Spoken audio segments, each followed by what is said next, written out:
नमस्ते जी। देश में चल रहा स्ट्रक्चरल रिफॉर्म्स का सिलसिला आज एक नए पड़ाव पर पहुंचा है। Transparent taxation, honouring the honest, 21वीं सदी के टैक्स सिस्टम की इस नई व्यवस्था का आज लोकार्पण किया गया है। इस प्लेटफॉर्म में फेसलेस असेसमेंट, फेसलेस अपील और टैक्स पेयर चार्टर जैसे बड़े रिफॉर्म्स हैं। फेसलेस असेसमेंट और टैक्स पेयर चार्टर आज से ही लागू हो गए हैं, जबकि फेसलेस अपील की सुविधा 25 सितंबर यानी दीनदयाल उपाध्याय जी के जन्मदिन से पूरे देश भर में नागरिकों के लिए उपलब्ध हो जाएगी। अब टैक्स सिस्टम भले ही फेसलेस हो रहा है, लेकिन टैक्स पेयर को ये फेयरनेस और फियरलेसनेस का विश्वास देने वाला है। ये सभी टैक्स पेयर्स को इस महत्वपूर्ण तोहफे के लिए मैं बहुत बहुत बधाई देता हूं और इनकम टैक्स विभाग के सभी अधिकारियों को, हर छोटे मोटे कर्मचारी को भी बहुत बहुत शुभकामनाएं देता हूं। साथियों, बीते 6 वर्ष में हमारा फोकस रहा है banking the unbanked, securing the unsecured और फंडिंग द अनफंडेड। आज एक तरह से एक नई यात्रा शुरू हो रही है। ऑनरिंग द ऑनेस्ट, ईमानदार का सम्मान। देश का ईमानदार टैक्स पेयर राष्ट्र निर्माण में बहुत बड़ी भूमिका निभाता है। जब देश के ईमानदार टैक्स पेयर का जीवन आसान बनता है, वो आगे बढ़ता है, तो देश का भी विकास होता है, देश भी आगे बढ़ता है। साथियों, आज से शुरू हो रही नई व्यवस्थाएं, नई सुविधाएं मिनिमम गवर्नमेंट, मैक्सिमम गवर्नेंस, इसके प्रति हमारी प्रतिबद्धता को और मजबूत करती है। ये देशवासियों के जीवन से सरकार को, सरकार के दखल को कम करने की दिशा में भी एक बड़ा कदम है। साथियों, आज हर नियम कानून को, हर पॉलिसी को प्रोसेस और पावर सेंट्रिक अप्रोच से बाहर निकालकर उसको पीपल सेंट्रिक और पब्लिक फ्रेंडली बनाने पर बल दिया जा रहा है। ये नए भारत के नए गवर्नेंस मॉडल का प्रयोग है और इसके सुखद परिणाम भी देश को मिल रहे हैं।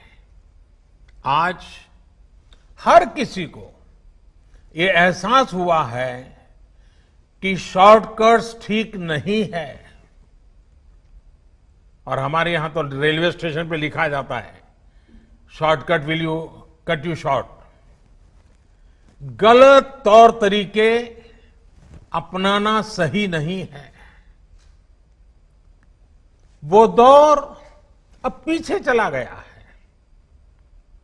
अब देश में माहौल इस ओर आगे बढ़ रहा है कि कर्तव्य भाव को सर्वोपरि रखते हुए सारे काम होने चाहिए। सवाल यह है कि ये बदलाव आखिर कैसे आ रहा है? क्या ये सिर्फ सख्ती से आया है? क्या ये सिर्फ सजा देने से आया है? जी नहीं, बिल्कुल नहीं। इसके अगर मोटे मोटे तौर पर मैं कहूं तो 4 बड़े कारण हैं। पहला, पॉलिसी ड्रिवन गवर्नेंस। जब पॉलिसी स्पष्ट होती है तो ग्रे एरियाज मिनिमम हो जाते हैं और इस कारण व्यापार में, बिजनेस में और सरकार के और निर्णयों में भी डिस्क्रिशन की गुंजाइश कम हो जाती है। दूसरा, सामान्य जन की ईमानदारी पर विश्वास। तीसरा, सरकारी सिस्टम में ह्यूमन इंटरफेस को सीमित करके टेक्नोलॉजी का बड़े स्तर पर उपयोग।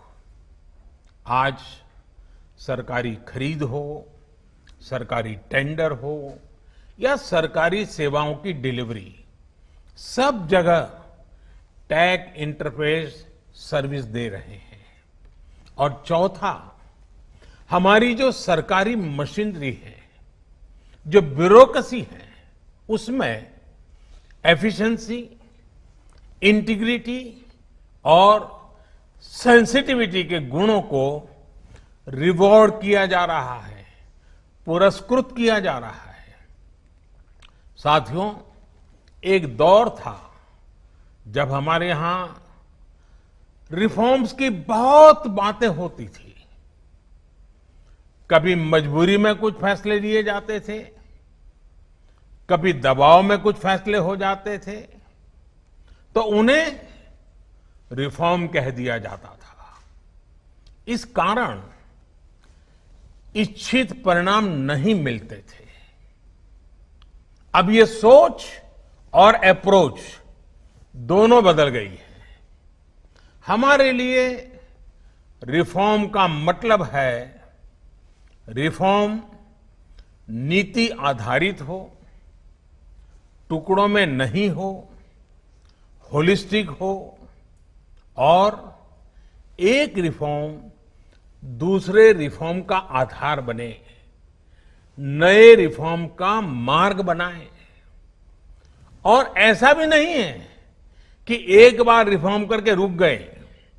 ये निरंतर सतत चलने वाली प्रक्रिया है। बीते कुछ वर्षों में देश में 1,500 से ज्यादा कानूनों को समाप्त किया गया है। ईज ऑफ डूइंग बिजनेस की रैंकिंग में भारत आज से कुछ साल पहले 134वें नंबर पर था। आज भारत की रैंकिंग 63 है। रैंकिंग में इतने बड़े बदलाव के पीछे अनेकों रिफॉर्म्स हैं, अनेकों नियमों कानूनों में बड़े परिवर्तन है। रिफॉर्म्स के प्रति भारत की इसी प्रतिबद्धता को देखकर विदेशी निवेशकों का विश्वास भी भारत पर लगातार बढ़ रहा है। कोरोना के इस संकट के समय भी भारत में रिकॉर्ड एफडीआई का आना इसी का उदाहरण है। साथियों, भारत के टैक्स सिस्टम में फंडामेंटल और स्ट्रक्चरल रिफॉर्म्स की जरूरत इसलिए थी क्योंकि हमारा आज का ये सिस्टम गुलामी के कालखंड में बना और फिर धीरे धीरे इवॉल्व हुआ। आजादी के बाद इसमें यहां वहां थोड़े बहुत परिवर्तन किए गए, लेकिन लार्जली सिस्टम का कैरेक्टर, उसकी चाल चलन वही रहा। परिणाम यह हुआ कि जो टैक्स पेयर राष्ट्र निर्माण का एक मजबूत पिलर है, जो देश को गरीबी से बाहर निकालने के लिए योगदान दे रहा है, उसको कटघरे में खड़ा किया जाने लगा। इनकम टैक्स का नोटिस फरमान की तरह बन गया। देश के साथ छल करने वाले कुछ मुट्ठी भर लोगों की पहचान के लिए बहुत से लोगों को अनावश्यक परेशानी से गुजरना पड़ा। कहां तो टैक्स देने वालों की संख्या में गर्व के साथ विस्तार होना चाहिए था, और कहां गठजोड़ की, सांठगांठ की व्यवस्था बन गई। इस विसंगति के बीच ब्लैक और व्हाइट का उद्योग भी फलता फूलता गया। इस व्यवस्था ने ईमानदारी से व्यापार कारोबार करने वालों को, रोजगार देने वालों को और देश की युवा शक्ति की आकांक्षाओं को प्रोत्साहित करने के बजाय कुचलने का काम किया। साथियों, जहां कॉम्प्लेक्सिटी होती है, वहां कंप्लायंस भी मुश्किल होता है। कम से कम कानून हो, जो कानून हो वो बहुत स्पष्ट हो, तो टैक्स पेयर भी खुश रहता है और देश खुशहाल होता है। बीते कुछ समय से यही काम करने की दिशा में एक के बाद एक कदम उठाए जा रहे हैं। अब जैसे दर्जनों टैक्सेस की जगह जीएसटी आ गया, रिटर्न से लेकर रिफंड की व्यवस्था को पूरी तरह से ऑनलाइन किया गया। जो नया स्लैब सिस्टम आया है, उसमें बेवजह के कागजों और दस्तावेजों को जुटाने की मजबूरी से मुक्ति मिल गई है। यही नहीं, पहले 10 लाख रुपए से ऊपर के विवादों को लेकर सरकार हाई कोर्ट और सुप्रीम कोर्ट पहुंच जाती थी। अब हाई कोर्ट में 1 करोड़ रुपए तक के और सुप्रीम कोर्ट में 2 करोड़ रुपए तक के केस की सीमा तय की गई है। विवाद से विश्वास जैसी योजना से कोशिश ये है कि ज्यादातर मामले कोर्ट से बाहर ही सुलझ जाए। इसी का नतीजा है कि बहुत कम समय में ही करीब 3 लाख मामलों को सुलझाया जा चुका है।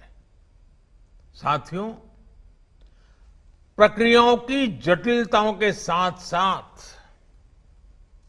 देश में टैक्स भी कम किया गया है। 5 लाख रुपए की आय पर अब टैक्स 0 है। बाकी स्लैब में भी टैक्स कम हुआ है। कॉरपोरेट टैक्स के मामले में हम दुनिया में सबसे कम टैक्स लेने वाले देशों में से एक हैं। साथियों, कोशिश ये है कि हमारी टैक्स प्रणाली सीमलेस हो, पेनलेस हो, फेसलेस हो। सीमलेस यानी टैक्स एडमिनिस्ट्रेशन हर टैक्स पेयर को उलझाने के बजाय समस्या को सुलझाने के लिए काम करे। पेनलेस यानी टेक्नोलॉजी से लेकर रूल्स तक सब कुछ सिंपल हो। फेसलेस यानी टैक्स पेयर कौन है और टैक्स ऑफिसर कौन है, इससे मतलब ही नहीं होना चाहिए। आज से लागू होने वाले ये रिफॉर्म्स इसी सोच को आगे बढ़ाने वाले हैं।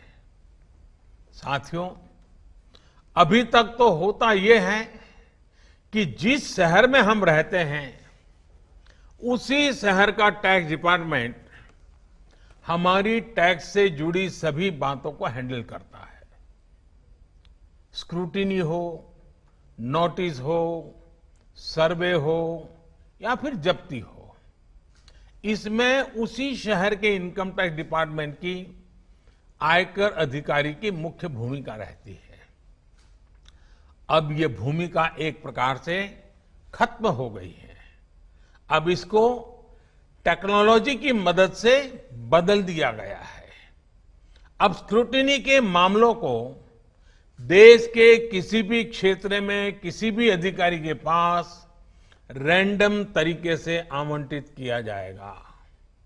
अब जैसे मुंबई के किसी टैक्स पेयर का रिटर्न से जुड़ा कोई मामला सामने आता है, तब इसकी छानबीन का जिम्मा मुंबई के अधिकारी के पास नहीं जाएगा, बल्कि संभव है कि वो चेन्नई चला जाए, गुवाहाटी चला जाए, रायपुर चला जाए, अहमदाबाद चला जाए।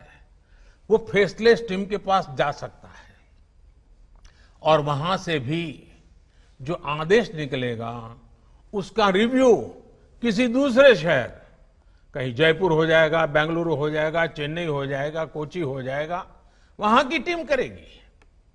अब फेसलेस टीम कौन सी होगी, इसमें कौन होगा, ये भी कंप्यूटर रैंडमली तय करेगा और ये प्रक्रिया भी बार बार उसमें बदलाव होता रहेगा। साथियों, इस सिस्टम से करदाता और इनकम टैक्स दफ्तर को जान पहचान बनाने का, प्रभाव और दबाव का मौका अब जीरो हो गया। सब अपने अपने दायित्व के हिसाब से काम करेंगे। डिपार्टमेंट को इससे लाभ ये होगा कि अनावश्यक मुकदमेबाजी बचेंगे उससे। दूसरा, ट्रांसफर पोस्टिंग में लगने वाली गैर जरूरी ऊर्जा से भी अब राहत मिलेगी। इसी तरह टैक्स से जुड़े मामलों की जांच के साथ साथ अपील भी अब फेसलेस होगी। साथियों, इस एक महत्वपूर्ण रिफॉर्म के साथ साथ आज भारत एक बहुत महत्वपूर्ण कदम उठा रहा है और वो है टैक्स पेयर चार्टर। ये टैक्स पेयर चार्टर भी देश की विकास यात्रा में बहुत बड़ा कदम है और टैक्स पेयर के लिए अधिकार और कर्तव्य दोनों को संतुलित करने का और सरकार की जिम्मेवारी पक्की करने का ये बहुत अहम कदम है। टैक्स पेयर को इस स्तर का सम्मान और सुरक्षा देने वाले दुनिया में बहुत कम देश है, गिने चुने देश हैं। लेकिन अब भारत भी इस महत्वपूर्ण कदम की ओर अपने आप को ले जाकर के उसमें शामिल हो गया है। अब टैक्स पेयर को उचित, विनम्र और तर्कसंगत व्यवहार का भरोसा दिया गया है। यानी आयकर विभाग को अब टैक्स पेयर की डिग्निटी का संवेदनशीलता के साथ ध्यान रखना होगा। अब टैक्स पेयर की बात पर विश्वास करना होगा। डिपार्टमेंट उसको बिना किसी आधार के ही शक की नजर से नहीं देख सकता। अगर किसी प्रकार का संदेह है भी तो टैक्स पेयर को अब अपील और समीक्षा का भी अधिकार दिया गया है। साथियों, अधिकार हमेशा दायित्वों के साथ आता है, कर्तव्यों के साथ आते हैं। इस चार्टर में भी टैक्स पेयर से कुछ अपेक्षाएं की गई हैं। टैक्स पेयर के लिए टैक्स देना या सरकार के लिए टैक्स लेना ये कोई हक का अधिकार का विषय नहीं है, बल्कि ये दोनों का दायित्व है, जिम्मेवारी है, कर्तव्य है, रिस्पॉन्सिबिलिटी है। टैक्स पेयर को टैक्स इसलिए देना है क्योंकि उसी से सिस्टम चलता है। देश की एक बड़ी आबादी के प्रति देश अपना फर्ज निभा सकता है और उज्जवल भविष्य की ओर कदम भी रख सकता है। इसी टैक्स से खुद टैक्स पेयर को भी तरक्की के लिए, प्रगति के लिए बेहतर सुविधाएं और इंफ्रास्ट्रक्चर मिल पाता है। वहीं सरकार का ये दायित्व है कि टैक्स पेयर की पाई पाई का सदुपयोग करे।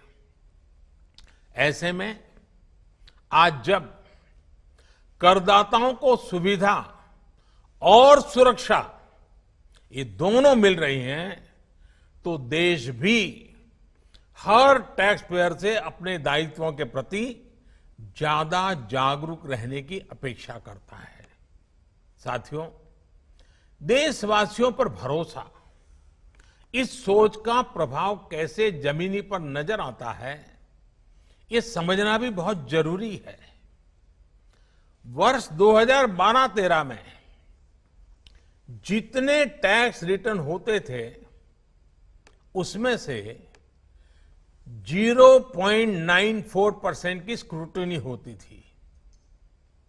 वर्ष 2018-19 में ये आंकड़ा घटकर 0.26% पर आ गया है। यानी केस की स्क्रूटनी करीब करीब 1/4 हो गई है, 4 गुना कम हुई है। स्क्रूटनी का 4 गुना कम होना अपने आप में बता रहा है कि बदलाव कितना व्यापक है। साथियों, बीते 6 वर्षों में भारत ने टैक्स एडमिनिस्ट्रेशन में गवर्नेंस का एक नया मॉडल विकसित होते देखा है। We have decrease complexity, decrease taxes, decrease litigation, increase transparency, increase tax compliance, increase trust on the taxpayer. साथियों, इन सारे प्रयासों के बीच बीते 6-7 साल में इनकम टैक्स रिटर्न भरने वालों की संख्या में करीब 2.5 करोड़ की वृद्धि हुई है। ये वृद्धि तो बहुत बड़ी है, लेकिन इस बात का हम इनकार नहीं कर सकते हैं कि इसके बावजूद भी 130 करोड़ के देश में ये बहुत कम है, बहुत कम है। इतने बड़े देश में सिर्फ 130 करोड़ में से 1.5 करोड़ साथी ही इनकम टैक्स जमा करते हैं। 130 करोड़ में 1.5 करोड़। मैं आज देशवासियों से भी आग्रह करूंगा, जो सक्षम है उनको भी आग्रह करूंगा, भिन्न भिन्न करके व्यापार उद्योग के संगठन चलाते हैं उनको भी आग्रह करूंगा। इस पर हम सबको चिंतन करने की जरूरत है। देश को आत्मचिंतन करना होगा और ये हमारा आत्मचिंतन ही आत्मनिर्भर भारत के लिए आवश्यक है, अनिवार्य है। और ये जिम्मेदारी सिर्फ टैक्स डिपार्टमेंट की नहीं है, ये जिम्मेवारी हर हिंदुस्तानी की है, हर भारतीय की है जो टैक्स देने में सक्षम है, लेकिन अभी वो टैक्स नेट में नहीं है। वो स्वप्रेरणा से अपने आत्मा को पूछे, आगे आए। और अभी 2 दिन के बाद 15 अगस्त है। आजादी के लिए मरने मिटने वालों को जरा याद कीजिए। आपको लगेगा हाँ, मुझे भी कुछ न कुछ देना चाहिए।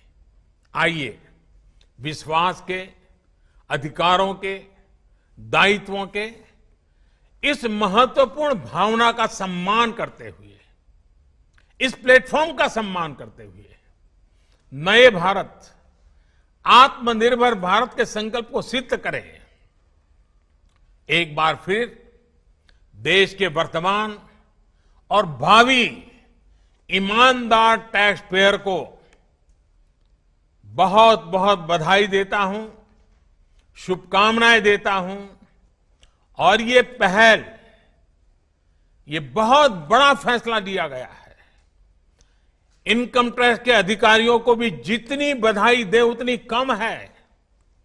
हर टैक्स पेयर ने इनकम टैक्स अधिकारियों को भी बधाई देनी चाहिए, क्योंकि एक प्रकार से उन्होंने अपने आप पर बंधन डाले हैं। अपने खुद की ताकत को, अपने अधिकारों को उन्होंने खुद ने काटा है। अगर इनकम टैक्स डिपार्टमेंट के अधिकारी इस प्रकार से आगे आते हैं तो किसको गर्व नहीं होगा? हर देशवासी को गर्व होना चाहिए। और पहले के जमाने में शायद टैक्स के कारण कुछ समस्याएं होगी, लोगों ने टैक्स देने के रास्ते पर जाना पसंद नहीं किया होगा। अब जो रास्ता बना है वो टैक्स देने की तरफ जाने का आकर्षक रास्ता बना है। और इसलिए आइए भव्य भारत के निर्माण के लिए इस व्यवस्था का लाभ भी उठाएं और इस व्यवस्था को जोड़ने के लिए आगे भी आए। मैं फिर एक बार आप सबका बहुत बहुत धन्यवाद करता हूं, अनेक अनेक शुभकामनाएं देता हूं। निर्मला जी और उनकी पूरी टीम को भी मैं बहुत धन्यवाद करता हूं कि एक के बाद एक देश के उज्जवल भविष्य के लिए लंबे अरसे तक प्रभाव पैदा करने वाले अनेक सकारात्मक निर्णयों का नेतृत्व कर रहे हैं। मैं फिर एक बार सबको बधाई देता हूं, सबका धन्यवाद करता हूं।